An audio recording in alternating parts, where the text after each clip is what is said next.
Hello and thank you for tuning in. My name is Master Joshua. I'm a New York City pro dom, BDSM lifestylist, and founder of the Kink Collective. Today I have with me Tom and Kenzo, two members of the Kink Collective leather family, but also two men of varying experience and perspective that I think helps other people to hear too. Today I would like to discuss reflection, and reflection being self-reflection, reflecting on who the person I am today, uh, doing a personal inventory of myself. And this process is something that it's continuous. It doesn't just happen for today and then I've inventoried myself forever. It's something that's an ongoing process. Now, during the beginning of the journey, oftentimes we step into this lifestyle with assumptions of who we are and who we're supposed to be. And there's assumptions that are put onto us that make us feel like there are roles that we have to take. Like if it's a tall person, they have to be dominant, or if it's a small person, they have to be submissive, or it's a male dominant or female submissive, or the top is dominant, the bottom is submissive. Um, so there's a lot of assumptions in roles that we're supposed to take as well. So during reflection, I had to ask myself these questions and inventory myself. And from where I started to where I'm at today, those are hugely different people, who I thought I was to who I am today. So I have a few questions that I'm going to run through, and I'd love for your feedback on it. And if you guys have any questions, feel free to ask each other your questions as well. Okay. When you started the BDSM journey, the leather lifestyle journey, who did you think you were? Tom, we'll start with you. Um, I actually started my exploration over 20 years ago. And at that point in time, I would have called myself a top or a dom. In my personal life and in my work life, I was a person in charge. I have a tendency to take control of situations. I have a tendency to open my mouth and talk too much. But I kind of naturally took that role, or what seemed natural at the time. And whether it was as a result of putting that out into the universe, or whether it was as a result of just chemistry or whatever, I wound up engaging more with men who were sub. And so that's kind of how it went along. And then the last 3 years, though, I have decided to become much more engaged in the community. Before that transition 3 years ago, what were there? Do you feel that there were pressures or labels that were put onto you that you had to assume? There was part of me that always felt I don't always want to take charge, but it was expected. There were times where I wanted somebody else to take control. And between work and everything else, I understood the reason for that. But it was the kind of thing where I just wanted to, at times, not be who I was traditionally being. Yeah, I can hugely understand that. It's like some days I just don't want to.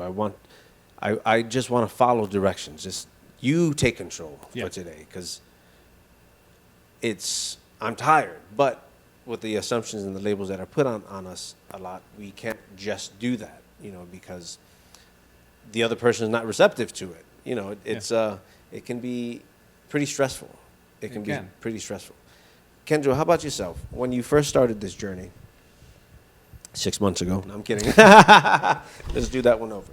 So, so Kenzo, when you first started this journey, what kind of labels or assumptions did you make about yourself?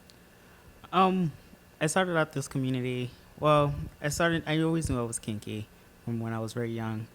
And about a year and a half ago, I started experiencing and exploring the community. And since I always identified as a puppy and as a little, I always assumed that I was a sub. I've never thought that in the next with growing and going to classes and going to events, that realizing that I had a switch side where I can not only provide service but provide um, education and a need and comfortability to people who want to come in and explore. Fantastic, fantastic.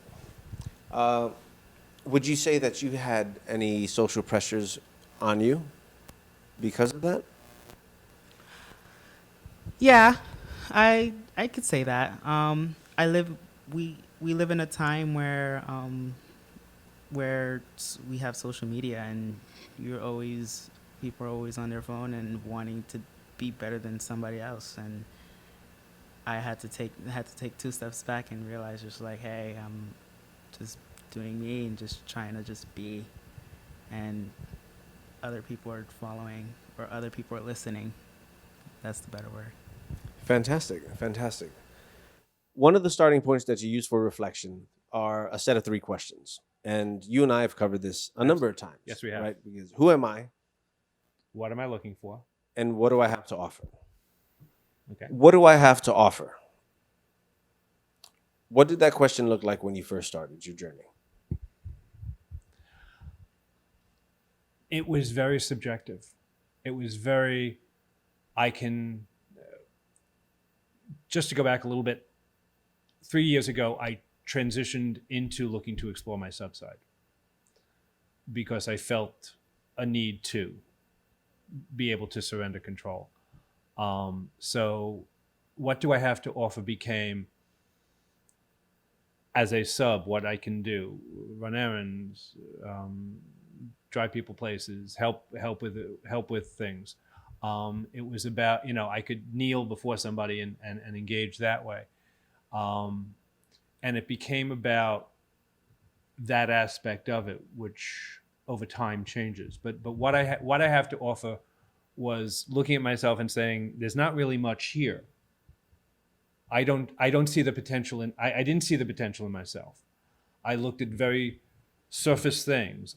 I can kneel before somebody. I can run an errand for somebody. I can drive them someplace. I can pick something up. It was not about my potential. It was about literally what can I offer at that time. And that's very different than what I have to offer in a larger sense. That's a great way to put it as well. Potential is something that isn't discussed. A lot of people look at it as what do I have here right now, as opposed to what am I capable of. Yeah. Who are you today? Who am I today? Yes. Okay, that's okay. Today I would say that I am someone who is much more open to what the lifestyle has to offer. That I have much more flexibility in who I am and how I engage with people. I don't see myself as a dom or a sub. I think that there is fluidity in us all, and there are times where we need to take control of a situation, or we need to take control of someone, and there are times where we need to surrender and just be cared for, or submit and allow the energy to come in as opposed to put it out. So I feel that right now I am much more open to these things, that I have grown tremendously, but I still have tremendous growth to do. That I am caring, I'm loving, things that are very positive about myself that took a while for me to acknowledge, or to feel comfortable acknowledging. But it's about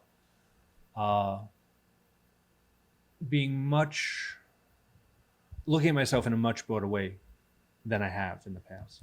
For someone new, for this person watching this for the first time, they're looking at this video and they're looking for that piece of advice on self-reflection. What would it be? What would you give them for that piece of advice? Be yourself and come as open as you can, because life is just a journey, and every single step that they take in part of this kink world, it's always something new. How about you, Tom? I would say that you have to do the work.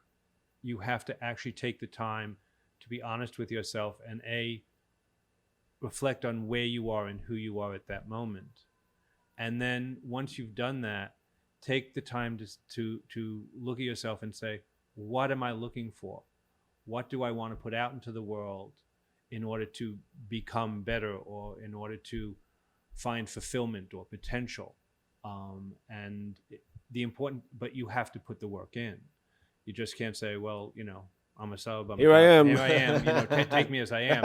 It requires work, and it's hard, and it's sometimes painful. For that fulfillment, for that fulfillment you get knowing that you're getting something in return, the investment that you put into this journey, that time you put into reflecting, when you start to see it come full circle and it starts to pay off because you're starting to experience real joy and real connection, that's why you do the work. We all start with masks on. I mean, that's just the way it is. Now, removing the masks is a process, and it's not something that happens overnight. And there are no right or wrong answers. You're at this point of your life because this is where you're supposed to be at. You're only going to be able to be so forthcoming with yourself because you've had years of culture and religion and politics and everything else telling you you're not supposed to be a certain way. So the first time you do this inventory, you're not going to get it all right because there's going to be things you can't admit to yourself right off the bat. And it's going to take this cycle of reflection and personal inventory a few times before you get comfortable saying, you know what, I'm wrong with that. This is not who I am. I'm more this way. Or this is not how I feel all the time, but just a part of the time. And it's okay. As long as you're taking these steps to finding yourself and getting that self-acceptance, as long as you're taking those steps, you're making progress. If you're standing still, you're not making any progress. I just want to say also, it's not a one-time deal.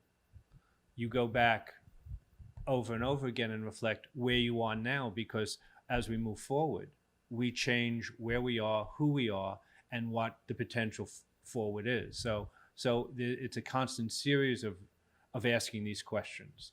Yeah, 100%. You're not the same person you were last year. Right? Imagine 10 years ago, right? And if you take that opportunity, you take that personal inventory, and you start bridging these gaps within yourself, that's a step in the right direction. Thank you for joining me. Thank you for joining me. And I'm looking forward to the many more chats that we're going to have because it matters. So thank you for your input. Thank you. I love you Thank you. guys. Love you too. Love you.